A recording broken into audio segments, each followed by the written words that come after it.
Warning: some readers may find these images disturbing. An Ottawa woman who is living with the effects of a botched eye tattoo says she doesn't regret speaking out about her ordeal despite the backlash she's received on social media. Since getting a scleral tattoo earlier this month to dye the whites of her eyes purple, Kat Gollinger has been posting pictures and videos showing how badly the procedure went. The 24-year-old tattoo and body modification model now says allowing herself to be convinced to get the tattoo done was a massive mistake, one she wants no one else to make.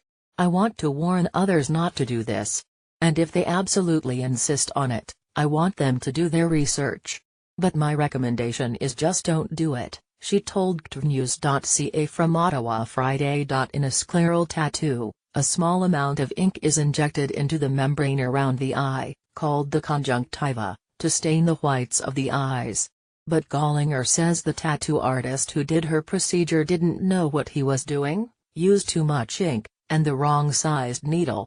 With eye tattoos a growing trend among the body modification community, Gollinger said she wanted to warn others that the procedure could result in vision loss or even the loss of an eye. Gollinger has written several Facebook posts about her experience, and while some have thanked her for raising awareness about the risks, plenty of others have lashed out at her.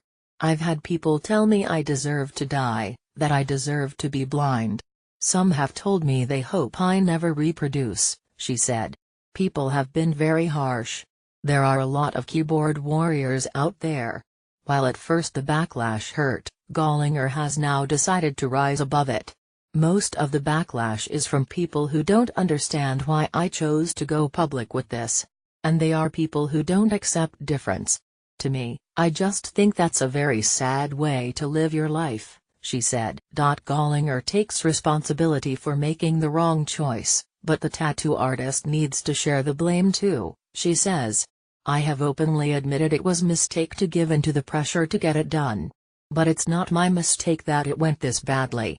And if people refuse to see that, that's their problem," she said. The tattoo has left Gollinger with intense swelling on her eyeball, requiring her to take steroids and antibiotics to try to help the eye heal. While Gollinger has been told it's a good sign she still has her vision at all, that vision remains blurry and she expects she will need glasses at some point. She has seen several doctors, an ophthalmologist and a corneal specialist, and may have to undergo surgery, but she is trying to stay hopeful that her eye will not get any worse. Ottawa-based ophthalmologist Dr. Satari Zai says Gollinger could have gone blind from the tattoo, as several others have.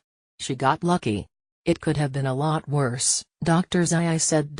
As for why the tattoo caused such a large amount of swelling in Gollinger's eye, Zai says it is difficult to say, but she thinks it speaks to the lack of experience of the person who did this.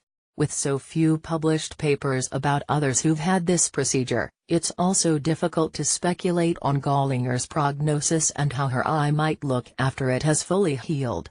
"It's completely unpredictable what you will end up looking like when you let someone with no medical training inject something into your eye," Dr. Zai said. She wants to remind others thinking about getting this procedure that it's completely permanent, unlike a tattoo, which can at least fade with laser treatment.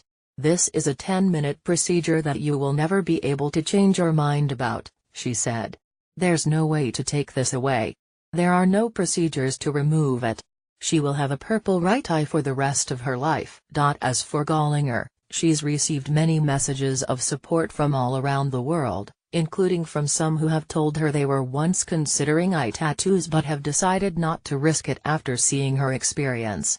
"I want to keep promoting awareness about this," she said. "If people don't talk about his and make it public, people are still going to take the chance.